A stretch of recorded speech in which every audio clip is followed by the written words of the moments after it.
Alors, je vous encourage je vous demande d'ouvrir votre Bible dans 1 Timothée, au chapitre 1. Ce matin, on va regarder ensemble un verset précis, mais j'aimerais ça qu'on lise un passage pour bien comprendre le contexte dans lequel Paul a écrit ça à Timothée. Donc, si vous voulez suivre avec moi, je vais lire dans 1 Timothée, chapitre 1, les versets 12 à 17.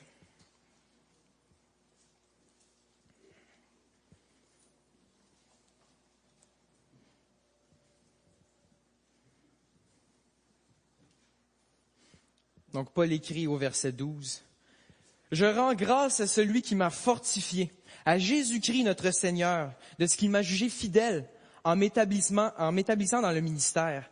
Moi qui étais auparavant un blasphémateur, un persécuteur, un homme violent. Mais j'ai obtenu miséricorde parce que j'agissais par ignorance, dans l'incrédulité. Et la grâce de notre Seigneur a surabondé avec la foi et l'amour qui est en Jésus-Christ. C'est une parole certaine et entièrement digne d'être reçue que Jésus-Christ est venu dans le monde pour sauver les pécheurs, dont je suis le premier. Mais j'ai obtenu miséricorde afin que Jésus-Christ fasse voir en moi le premier toute sa longanimité pour que je serve d'exemple à ceux qui croiraient en lui pour la vie éternelle. Au roi des siècles, immortel, invisible, seul Dieu, soit honneur et gloire au siècle des siècles. Amen. » Merci, fidèle serviteur, pour ce verre d'eau. « 13 septembre 1759. Le général Wolfe était prêt à attaquer Québec. Parce que les jours qui ont précédé au mois de septembre, il bombardait Québec et attendait que le beau temps arrive enfin. Parce que oui, on connaît ça au Québec, les températures de pluie interminables pendant des semaines. Et Wolfe était pris sur le fleuve Saint-Laurent avec cette température-là et attendait juste le bon temps pour pouvoir monter à la hauteur de Québec et aller conquérir la ville.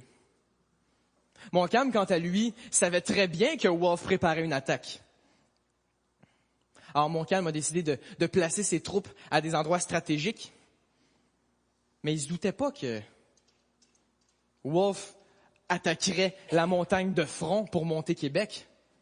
Il y avait personne qui était posté sur le bord de la falaise, mais plutôt à des endroits où ça serait logique que Wolfe monte. Mais alors qu'il pleuvait les journées précédentes, la pluie coulait sur le bord de la falaise et a créé un chemin, un endroit des plus abrupts qu'il y a à Québec, à L'Anse-au-Foulon. Et c'est là que Wolfe a attaqué. Et Wolfe a réussi à monter, est arrivé sur les plaines d'Abraham, il n'y avait pratiquement personne. Les Français désorganisés ont dû se rassembler ensemble pour combattre les forces britanniques. Et en moins d'une demi-heure, les forces françaises étaient vaincues. Québec était à la merci des Anglais.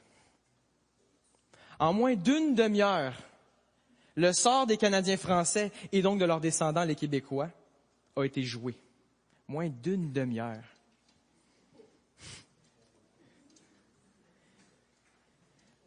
Quand les Québécois repensent à ces événements-là, ils sont encore à la recherche du coupable. Qui est le coupable de notre défaite sur les plaines d'Abraham? Alors c'est facile de premièrement pointer du doigt les Anglais. Les Anglais qui étaient en surnombre face aux Français, qui n'avaient aucune pitié du faible nombre, du peu d'organisation, du peu de matériel que les Français avaient et qui ont décidé d'aller conquérir Québec malgré tout et d'aller conquérir Montréal par la suite. Les Anglais sont-ils les coupables? Ou encore, on pourrait pointer la France. La France qui n'a jamais envoyé de renfort alors que Montcalm en avait demandé. La France qui, en fait, n'a jamais voulu coloniser la Nouvelle-France, jugeant qu'elle était de trop faible importance pour ses propres intérêts. Est-ce que c'est la France le coupable? Ou encore, on peut facilement pointer les dirigeants de la Nouvelle-France. Montcalm le premier.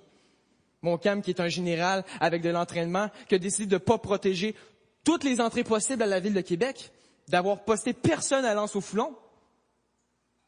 Est-ce que c'est les dirigeants de la Nouvelle-France qui sont les coupables? Que vous soyez né au Québec ou que vous venez de l'extérieur, lorsque vous entrez dans la société québécoise, vous entrez dans une société qui est à la recherche du coupable.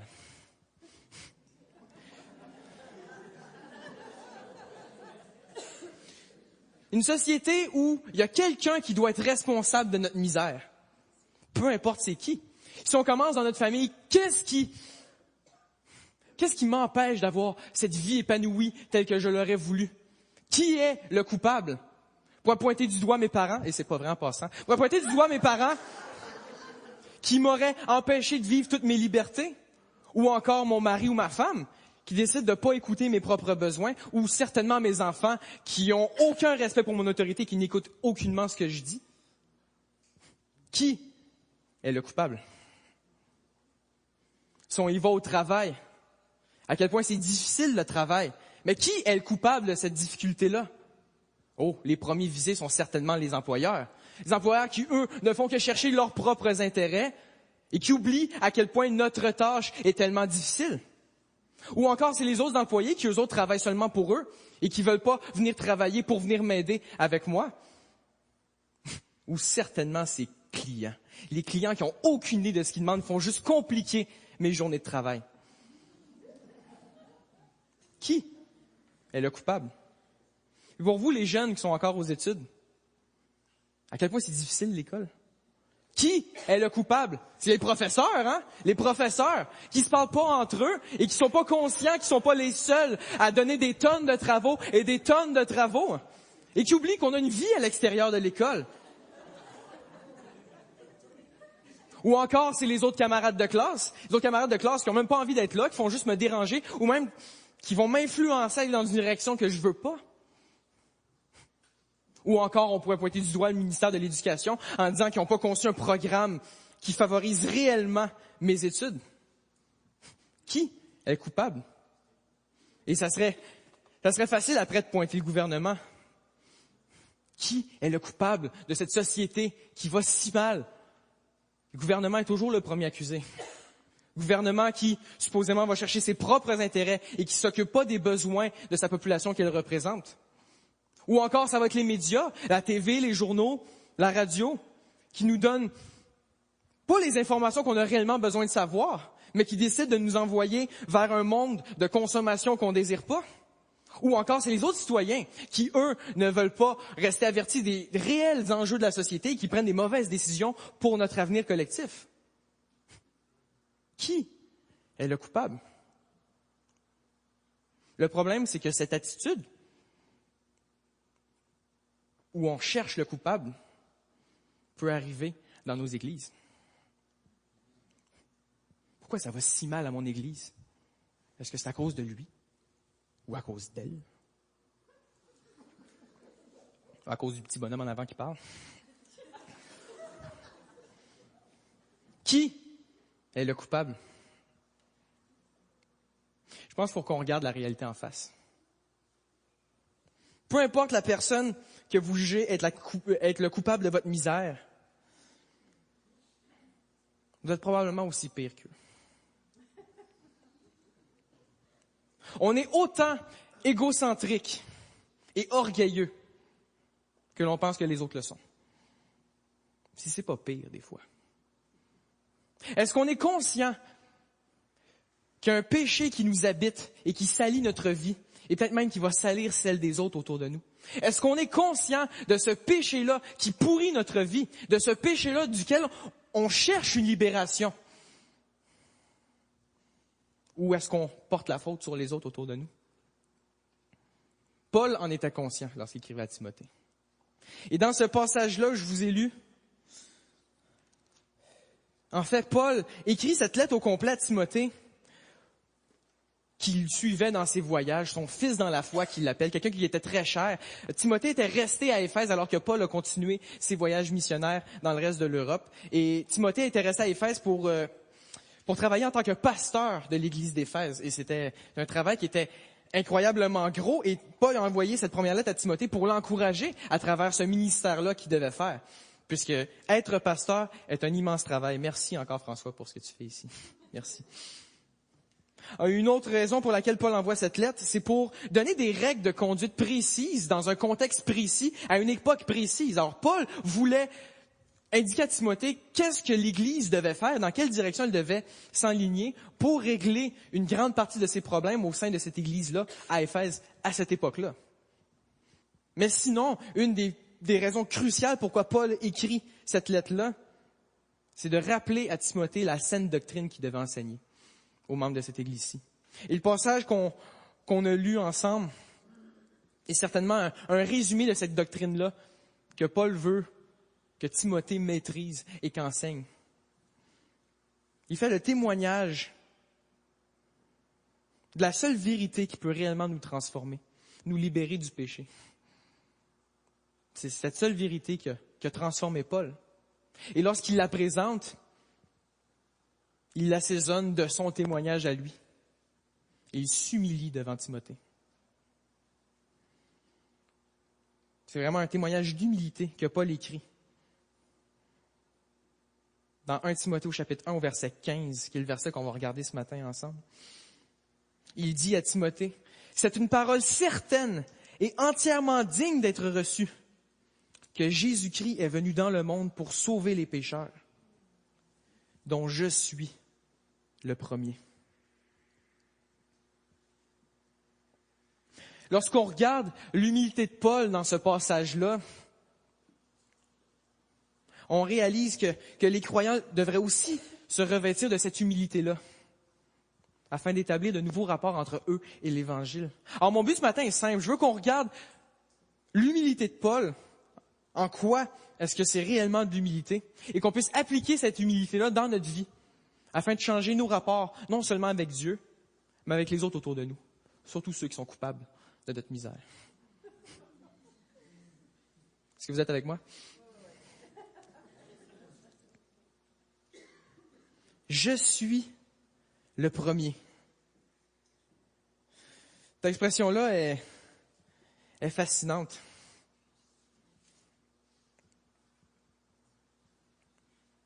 Qu'est-ce que Paul dit ici réellement? Il dit « Je suis le premier des pécheurs ». Dans le verset, il va dire « Jésus-Christ est venu dans le monde pour sauver les pécheurs, dont je suis le premier ».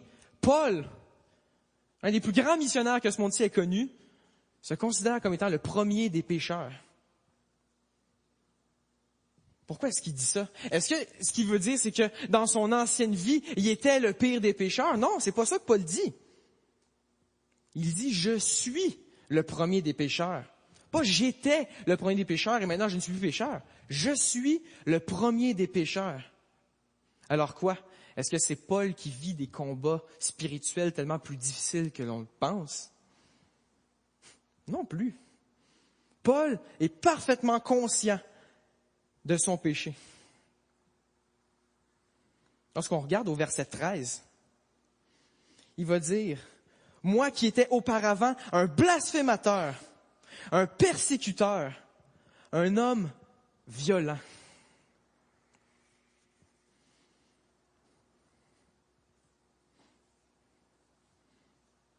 Le péché de Paul était abominable. C'est Paul qui emprisonnait des chrétiens. C'est Paul qui tuait des chrétiens. Paul s'attaquait directement au corps de Christ. Alors qu'il se rappelle et qu'il écrit ces mots-là à Timothée, il est parfaitement conscient que son péché a eu des conséquences graves dans le passé. Mais il va continuer en disant « Mais j'ai obtenu miséricorde parce que j'agissais par ignorance, dans l'incrédulité. Je ne savais pas à quel point c'était grave devant Dieu ce que je faisais. Mais maintenant que je le sais, je me rends compte que ce péché qui vient de ma nature, avec laquelle je suis né, peut avoir des conséquences graves.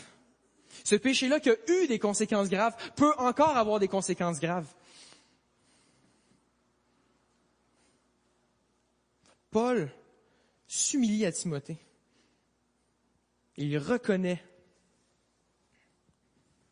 sa nature pécheresse. Il est conscient que ce péché-là, auquel il est toujours tenté, peut avoir des graves conséquences. Alors, lorsque Paul écrit ça à Timothée, il ne demande pas à Timothée de faire une liste des pires pécheurs du monde en disant « Moi, je suis le premier, maintenant Timothée trouve le deuxième, puis le troisième et le quatrième. » C'est pas ça que Paul fait. Dans ce passage-là, Paul montre que lorsqu'il aborde la question du péché, avant même de juger le péché qu'il y a dans le monde, avant même de juger le péché qu'il voit chez les autres personnes, il est le premier concerné. Pourquoi? Parce qu'il est de nature pécheresse, lui aussi. Il y a un jugement qui est réservé pour son péché, avant même de juger les autres. Paul se reconnaît comme étant le premier des coupables du péché. Est-ce qu'on a, nous aussi, cette humilité-là? Et le fait de s'humilier face à son propre péché ne vient pas de la nature pécheresse. En fait, de s'humilier face à son propre péché, c'est contre nature, c'est contre instinct. Et pour vous le prouver, on va remonter à l'entrée du péché chez les hommes et les femmes. Dans le livre de la Genèse, au chapitre 3, ça n'a pas été long avant que le péché arrive. Au chapitre 3, Adam et Ève vivaient dans le jardin d'Éden, ce jardin parfait-là. Ils pouvaient manger des fruits de tous les arbres. À quel point ça devait être bon. Mais il y avait un arbre qu'ils n'avaient pas le droit de toucher parce que Dieu leur avait demandé de ne pas manger de cet arbre-là. C'est pas qu'ils n'avaient pas le droit d'y toucher, c'est qu'ils n'avaient pas le droit de le manger. C'était l'arbre de la connaissance du bien et du mal. Alors le serpent, Satan est venu pour tenter la femme. Et il lui a montré un mensonge comme quoi que ça serait une bonne chose, en fait, qu'elle mange le fruit de cet arbre-là. Et elle en a mangé, elle en a passé à son mari Adam, qui en a mangé lui aussi. Et à ce moment-là, il avait désobéi au commandement de Dieu. Il avait désobéi à Dieu même. Parfaitement conscient que c'était contre ce que Dieu avait demandé.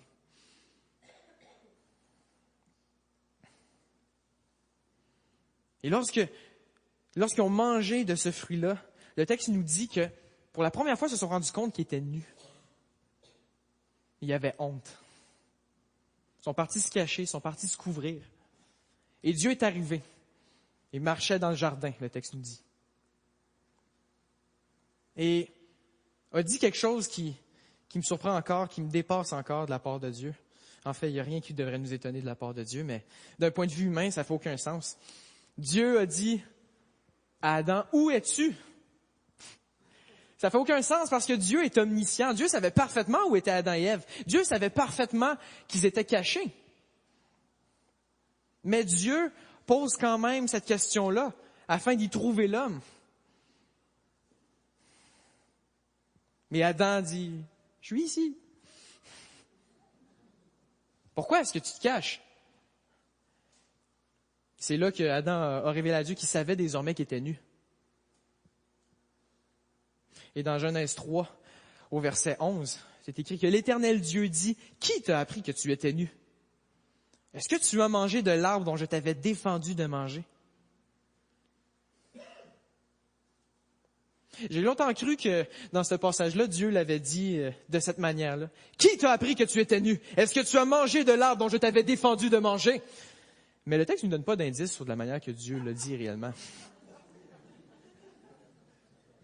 En fait, lorsque je prends le temps de regarder ce verset-là, la question que je me pose, c'est pourquoi est-ce que tu poses la question, Dieu? Pourquoi est-ce que tu persistes à poser la question alors que tu sais déjà? La preuve, Dieu vise directement le péché d'Adam. Tu as mangé de l'arbre dont je t'avais défendu de manger. Mais il pose quand même ces questions-là. Et pourquoi il pose ces questions-là? Parce qu'il offre une chance à l'homme de s'humilier face à son péché. Il offre une chance à l'homme de lui demander pardon pour ce qu'il a fait. Et qu'est-ce que l'homme a répondu? Au verset 12, dans Genèse 3, l'homme répondit, « La femme que tu as mise auprès de moi m'a donné de l'arbre, et j'en ai mangé. » En d'autres mots, c'est la femme le coupable. Puis en plus, c'est toi qui me l'as donné. Un peu plus, puis il dit qu'il Il n'en a pas réellement mangé parce que c'est de la faute à elle et à Dieu. L'homme venait de rejeter l'occasion que Dieu lui avait donnée, de s'humilier face à son péché et demander pardon à son Créateur. Alors qu'est-ce que Dieu a fait à ce moment-là? Il s'est fâché? Il a châtié l'homme? Non. Dieu a continué son interrogation. Quel Dieu de grâce, pour vrai. Il a décidé de se tourner vers la femme et lui offrir la même opportunité que l'homme venait juste de rejeter. Et la femme, on le sait bien, elle s'est projetée à genoux devant Dieu. Il lui a demandé pardon pour ses péchés en reconnaissant qu'elle avait mangé du fruit de l'arbre dont Dieu lui avait donné. Non, la femme n'a jamais fait ça. La femme, en fait, au verset 13, « Et l'Éternel Dieu dit à la femme, « Pourquoi as-tu fait cela? » La femme répondit, « Le serpent m'a séduite et j'en ai mangé. » En d'autres mots, c'est à cause du serpent. C'est le serpent le coupable.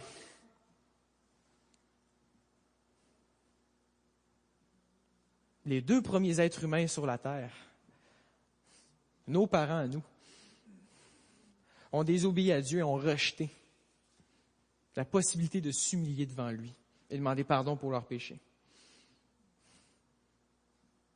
Le péché faisait maintenant partie de leur nature. Et cette nature pécheresse s'est écoulée sur tous leurs descendants, c'est-à-dire chacun d'entre nous. Et de nature, ce n'est pas naturel que de s'humilier face à son péché. Mais c'est beaucoup plus facile d'accuser les autres.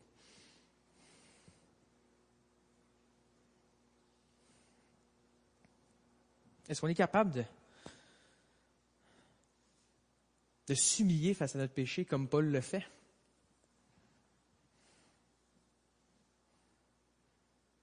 C'est par une autre puissance qu'on peut réellement faire ça. C'est loin d'être avec orgueil que Paul se considère comme le premier des pécheurs, mais c'est avec une entière humilité qu'il se reconnaît comme le premier des coupables du péché. Paul était parfaitement conscient de la place qui lui était réservée à cause de sa nature. Imaginez-vous au palais de justice, dans une salle d'audience. Et en avant, il y a un juge, puisque c'est une salle d'audience. Mais ce juge-là qui est en avant n'est nul autre que Dieu.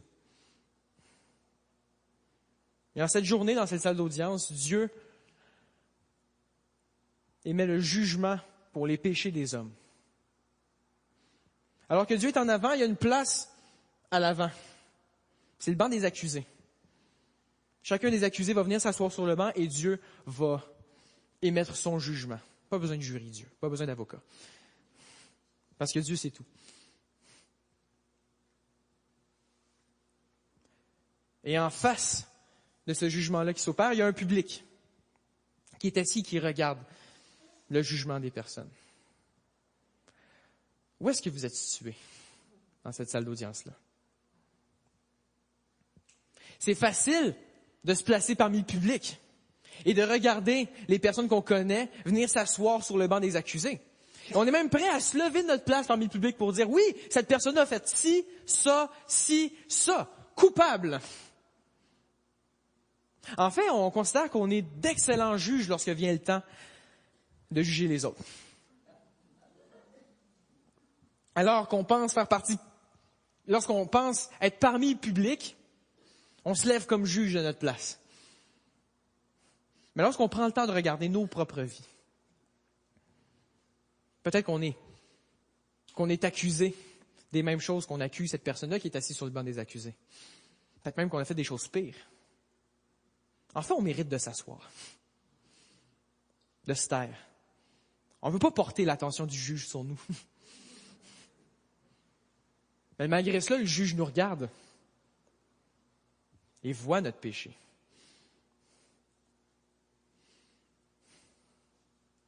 Dieu qui sait tout ce que vous avez déjà pensé, tout ce que vous avez déjà dit et tout ce que vous avez déjà fait. Il voit toutes les fois que vous avez désobéi à sa personne. Et lorsqu'on est conscient de ça, on devrait se lever de notre place pour venir s'asseoir nous-mêmes sur le banc des accusés. Parce que c'est la place qu'on mérite réellement.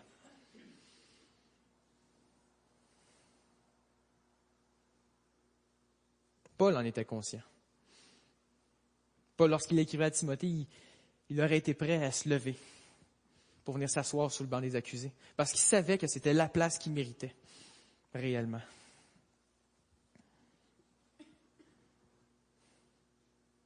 Si vous êtes capable de voir le péché chez les autres, à quel point Dieu est capable de voir la profondeur de votre péché. Alors, lorsque tu juges les gens autour de toi, prends le temps d'identifier un péché qui salit ta propre vie. Peut-être qu'il va salir la vie de cette personne-là. Et repens-toi de ce péché-là. Après, prie pour la personne que tu accusais. Parce qu'elle a autant besoin de Christ que toi t'en as besoin. Mais alors que Paul écrit ces mots-là, il n'arrête pas là. Paul n'écrit pas dans un contexte où il pleure de sa situation, dans un contexte où il veut que Timothée pleure avec lui puisqu'il est le premier des pécheurs. Non, en fait, c'est dans un contexte d'action de grâce. Pourquoi?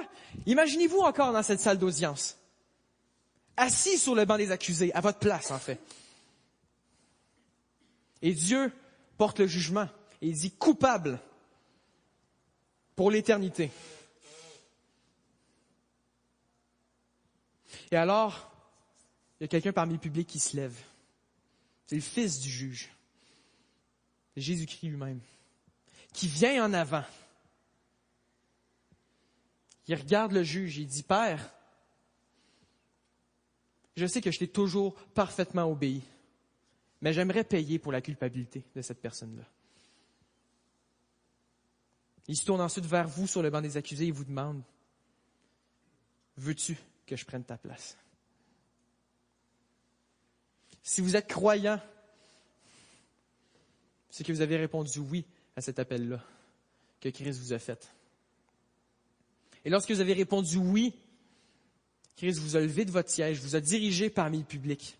Il est venu s'asseoir sur le banc des accusés. Et il a payé pour votre condamnation, pour votre culpabilité. Vous faites maintenant partie du public parce que Christ vous a donné cette place-là. Et Paul en était conscient. Il admirait cette œuvre-là que Christ venait de faire. Et Paul, conscient de sa nature pécheresse, que sa place était parmi le banc des accusés, mais qui fait maintenant partie du public, Paul était le premier des admirateurs de ce que Christ avait fait. Premier des admirateurs de la grâce de Dieu, de cette faveur non méritée qui lui avait été donnée. Et oui, quelle grâce! Parce que malgré que Paul était conscient de son péché, comme on l'a vu au verset 13, lui qui était auparavant blasphémateur, persécuteur, un homme violent, il dit ces mots-là, sérieux, solennels, dans un contexte d'action de grâce. Au verset 12, il dit « Je rends grâce à celui qui m'a fortifié, à Jésus-Christ, notre Seigneur, de ce qu'il m'a jugé fidèle en m'établissant dans le ministère. » Malgré le fait qu'il était blasphémateur, malgré le fait qu'il était persécuteur, malgré le fait qu'il était un homme violent. Lui qui ignorait, qui agissait par incrédulité contre la personne de Dieu. Il n'arrête pas là. Au verset 13, il va dire « Mais j'ai obtenu miséricorde. » Au verset 14, « Et la grâce de notre Seigneur a surabondé avec la foi et l'amour qui est en Jésus-Christ. »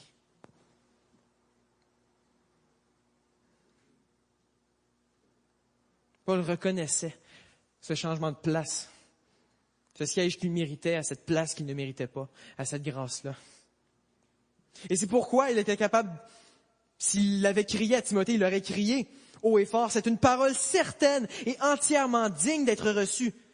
Quelle parole est certaine et entièrement digne d'être reçue? Que Jésus-Christ est venu dans le monde pour sauver les pécheurs, dont je suis le premier. Cette parole, c'est que Jésus-Christ est venu dans le monde pour sauver les pécheurs. Si vous voulez l'Évangile exprimé d'une manière très simple, c'est là. Jésus-Christ est venu dans le monde pour sauver les pécheurs. Jésus-Christ, le Fils bien-aimé de Dieu, Dieu fait homme,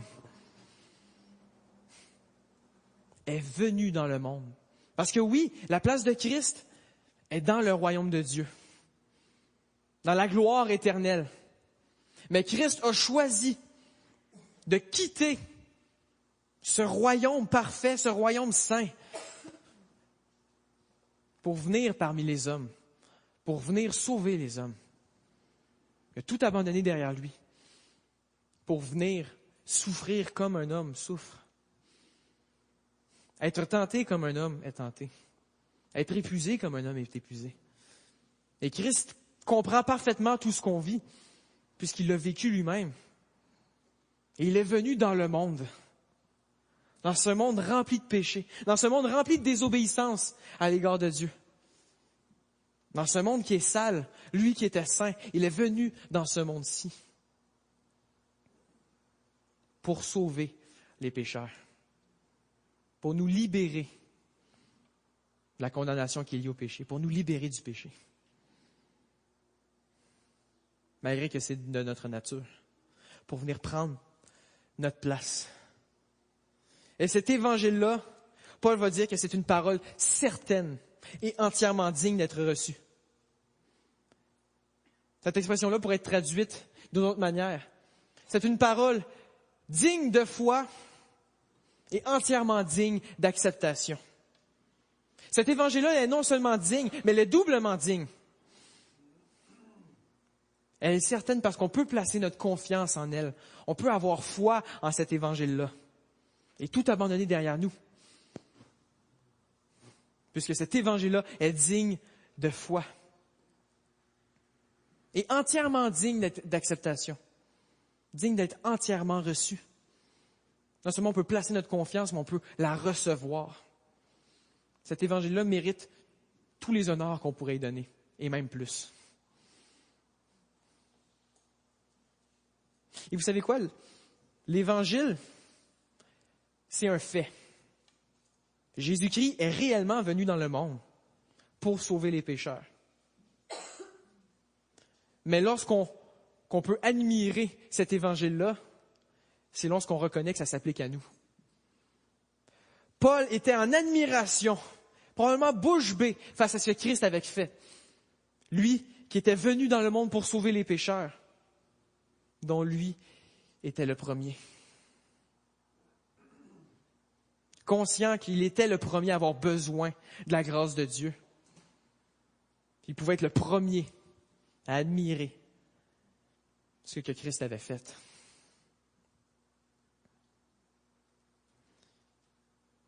Lorsqu'on lit les évangiles, j'aime ça essayer de m'imaginer à quoi ressemblaient les disciples qui suivaient Jésus, qui écoutaient ses enseignements, qui voyaient faire ses miracles. Et c'est dur de le faire parce que la Bible ne nous donne pas de description physique. Tant mieux, ça laisse place à notre imagination. Mais avec le monde du cinéma, on a quelques représentations qui peuvent nous rester en tête. Si vous êtes des amateurs du cinéma et si vous êtes des amateurs de Christ, probablement vous avez vu les films faits sur la vie de Jésus. Dans les plus populaires, il y a Jésus de Nazareth.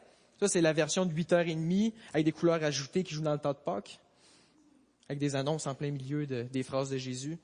Vous savez de quoi je parle. Il y a cette version-là qui date des années 40. Sinon, dans les plus récentes, il y a l'Évangile selon Jean, qui est supposément une bonne version du récit de Jésus. Moi, je l'ai personnellement jamais vu. Mais dans les encore plus récentes, je pense le dernier que je connais, moi personnellement, il y a Son of God, qui n'a pas de traduction française. Et dans cette dernière, j'ai été accroché par le personnage de Jean, en fait la personne de Jean. Parce qu'ils ont choisi un acteur qui a des gros yeux globuleux et lorsqu'on a des bonnes couleurs, ces yeux-là sont bleus. On dirait qu'il est toujours sur le bord de pleurer. Il est silencieux, il est attentif à ce que Christ dit. Il suit partout. J'ai pas de misère à comprendre pourquoi le réalisateur ils ont choisi un acteur comme lui pour faire Jean. Parce que lorsqu'on lit l'évangile de Jean, Jean ne se nomme jamais directement. Il ne fait jamais référence à lui-même en s'appelant Jean. En fait, les seules fois où il fait référence à lui-même, il s'appelle le disciple que Jésus aimait. Cette expression-là, je la trouve fascinante et on est capable d'imaginer que Jean était différent des autres disciples? Pourquoi est-ce que Jésus aimait Jean, lui? Probablement qu'il était doux, attentif à ce que Christ disait. Probablement qu'il était silencieux. Probablement que c'était celui qui ressemblait le plus à Jésus. Il ne s'appelle pas juste une fois comme ça, il s'appelle 4 fois comme ça.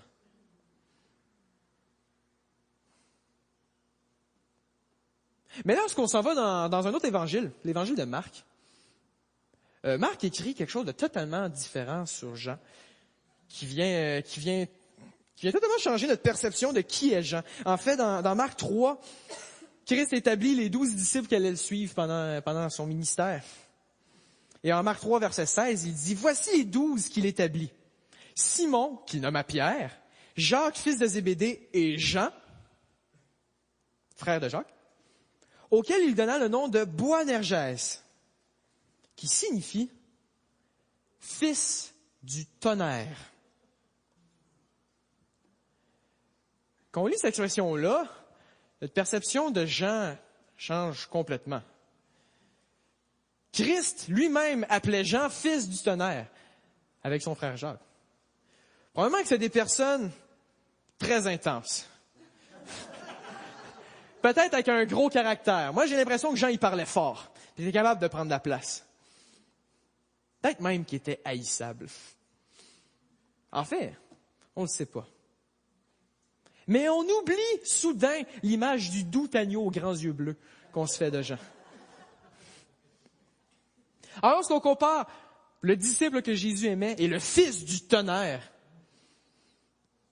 on peut en tirer une conclusion. Jean admirait l'amour de Christ à son égard. Et lorsqu'il repensait à ce qu'il avait vécu avec Christ, et alors qu'il l'écrivait, il prenait même pas le temps de se nommer lui-même, mais il disait, « Wow, Christ m'aimait moi. » Pas moi qui ne comprenais pas pourquoi Christ l'aimait lui. Mais il était certainement le disciple que Jésus aimait. De la même manière, je pourrais m'appeler Charles Étienne, le disciple envers qui Christ est toujours resté fidèle.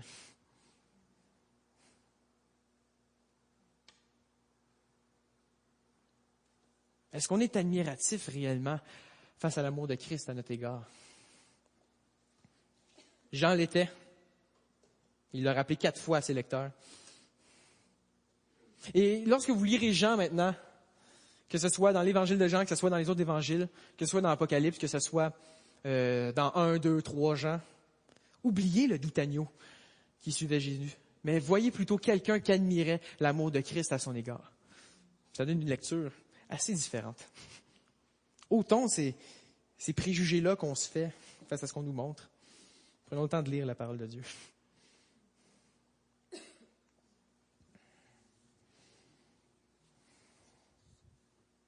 Paul aussi admirait l'amour de Christ à son égard. Et comment est-ce qu'on peut retrouver cet état d'admiration-là envers Christ?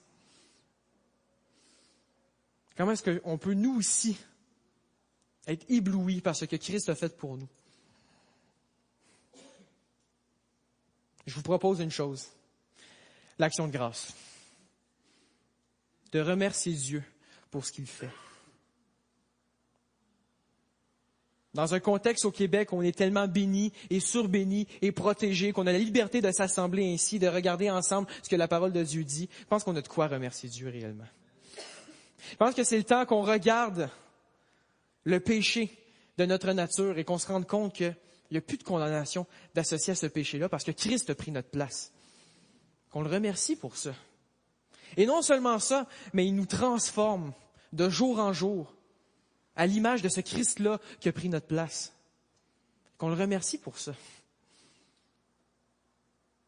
Alors, prends pas pour acquis le croyant que tu es aujourd'hui, mais prends le temps de reconnaître les transformations que Dieu a faites dans ta vie.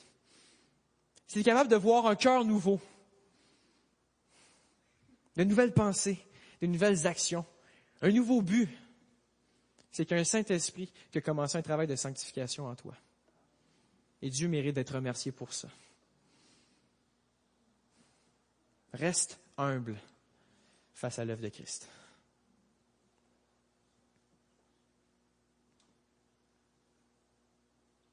Mais lorsqu'on voit les autres qui rendent notre vie plus difficile, ou même les autres qui désobéissent à Dieu, on fait quoi avec eux? Parce que oui, lorsqu'on considère la question du péché, il faut qu'on se rende compte qu'on est les premiers concernés, qu'on est les premiers à mériter la condamnation éternelle. Et on doit aussi reconnaître qu'on a été libérés de cette condamnation-là à cause de ce que Christ a fait pour nous. Et de l'admirer pour ça. Mais les autres, eux, on les oublie, on fait comme si de rien n'était. On suit ce mode de pensée positif, on oublie ce qu'on voit qui est mal et qu'on fait juste se concentrer sur ce qui est bien. Non! Ça fait aucun sens. Imaginez-vous dans cette salle d'audience où vous faites maintenant partie du public, vous qui avant étiez sur le banc des accusés. Christ est maintenant à votre place. Et des gens se lèvent parmi le public pour aller témoigner contre Christ. Ils viennent mentir à son sujet, ils viennent blasphémer son nom. Ils viennent commettre l'injustice devant lui. Vous allez faire quoi? Vous allez rester assis, vous morfondre de ce qui se passe?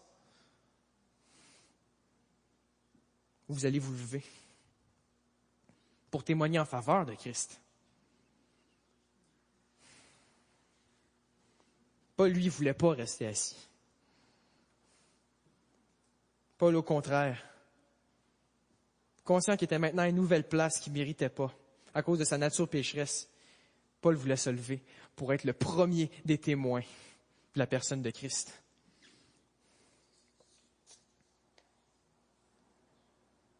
Est-ce qu'on est conscient que ceux qui se lèvent et qui désobéissent à Dieu devant lui sont comme Paul l'était autrefois, ignorants et incrédules? Est-ce qu'on est conscient que ces gens-là, pour la plupart, ne savent pas à quel point c'est grave ce qu'ils font devant Dieu? Et nous, on fait quoi? On les laisse dans cette incrédulité-là? Nous qui avons été libérés de notre propre condamnation éternelle? Ça ferait aucun sens. Ça ferait aucun sens. Ça fait combien de temps que tu es assis parmi le public? Alors oui, Paul voulait être le premier des témoins, parce qu'il savait que l'Évangile, selon le verset 15, était une parole certaine et entièrement digne d'être reçue. Lui qui était un pécheur, qu'on pourrait dire, d'abominable d'un point de vue humain, il a placé sa foi en cet Évangile. Il a reçu cet Évangile. Il a été transformé par cet Évangile. C'est pourquoi il voulait témoigner cet Évangile-là aux autres. En fait, Paul a simplement voulu répondre à l'appel que Dieu avait pour lui. Parce que laissez-moi vous rappeler comment Paul s'est converti à Christ. Lui qui vivait dans le péché allait commettre quelque chose d'abominable. Lui qui tuait des chrétiens, qui en emprisonnait, se dirigeait vers la ville de Damas, qui est au nord d'Israël, dans le but d'aller persécuter d'autres chrétiens que là-bas, d'aller s'attaquer au corps de Christ qui se tenait à Damas. Et alors que Paul était en chemin, non loin de la ville, Christ lui est apparu. Et il lui a montré comme quoi il vivait dans le péché. Pourquoi est-ce que tu persécutes le corps de Christ? Pourquoi est-ce que tu me persécutes moi? Lui a dit Jésus. Et Paul est devenu aveugle. Il a été dirigé dans la ville de Damas, probablement ne sachant pas quoi penser de ce qui venait de se passer, probablement rempli de remords. Mais Dieu n'avait pas fini avec Paul à ce moment-là. Paul s'est révélé une deuxième fois à une deuxième personne. Il s'est révélé à Ananias, qui était un fidèle réputé dans la ville de Damas, et lui a dit, tu vas aller vers Paul, parce qu'il doit recevoir mon évangile. Et Ananias doutait de cette puissance-là qui pouvait transformer Paul. En fait, Ananias doutait plutôt de la personne de Paul. Dans Acte 9, au verset 13, Ananias va répondre à Dieu, « Seigneur, j'ai appris de plusieurs personnes tous les maux que cet homme a fait à tes saints dans Jérusalem. Et il a ici des pouvoirs de la part des principaux sacrificateurs pour lier tous ceux qui invoquent ton nom. Tu veux que j'aille voir celui qui nous persécute? Tu veux que j'aille voir celui qui désobéit à ton nom? Regarde ce qu'il fait. Pour vrai. Vous savez quoi? Dieu ne regarde pas à ce que nous on voit. Dieu regarde au cœur. Et malgré la nature pécheresse de Paul, Dieu avait un plan pour Paul. Pourquoi il a répondu au verset 15 à Ananias, « Va! » Peu importe ce que tu dis, « Va! Car cet homme est un instrument que j'ai choisi pour porter mon nom devant les nations, devant les rois et devant les fils d'Israël. » Alors que nous, on voit des pécheurs et des pécheurs autour de nous et qu'on ne sait pas quoi faire avec. On ne sait pas qui que Dieu a choisi parmi eux pour être un outil entre ses mains. Une chose est sûre, c'est que Dieu vous a choisi pour être un outil entre ses mains. Dans son omniscience, Dieu voit tellement plus loin que nous. Et comme de fait, Ananias a été voir Paul. Paul a retrouvé la vue. Il est devenu un des plus grands missionnaires que ce monde-ci ait connu. Paul est devenu le premier des témoins face à ce que Christ avait fait pour lui. Et son témoignage était puissant, puisqu'il avait totalement une nouvelle vie. Lui qui s'attaquait au corps de Christ et qui désobéissait à Christ, maintenant adorait Christ. Une vie totalement différente. Et lorsqu'il arrivait dans les synagogues, ou dans les églises, les gens disaient, c'est pas celui qui persécutait l'Église. Oui, mais maintenant, il y a une nouvelle vie totalement, malgré sa nature pécheresse. Et là est la gloire de Dieu. Lorsqu'on a cette vie d'adoration envers Dieu, c'est un pas puissant pour un témoignage de l'Évangile. Et lorsqu'on regarde l'humilité de Paul, on se rend compte qu'il y a seulement l'Évangile qui peut lui donner cette humilité-là. Que ça ne peut pas venir de sa nature. On devrait nous aussi rechercher en l'Évangile à nous humilier face à notre péché, face à ce que Christ a fait dans notre vie. Alors, si tu veux vivre dans l'humilité et passer encore plus loin, pense à quelqu'un qui commet un péché qui t'agace, peut-être qui te fâche ou même va t'enflammer.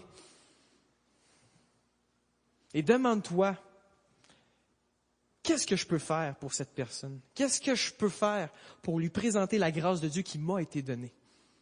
Qu'est-ce que je peux lui dire? Qu'est-ce que je peux faire?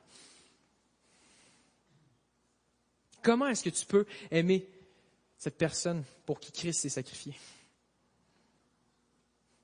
Probablement que cette personne ne le sait même pas. Mais lorsqu'on réalise à quel point Christ nous a aimés et qu'on décide d'agir de la même manière pour les gens autour de nous, on dispose leur cœur à reconnaître la grâce de Dieu qui nous a été donnée et qui leur est offerte. Alors reste humble devant cet évangile. Prions.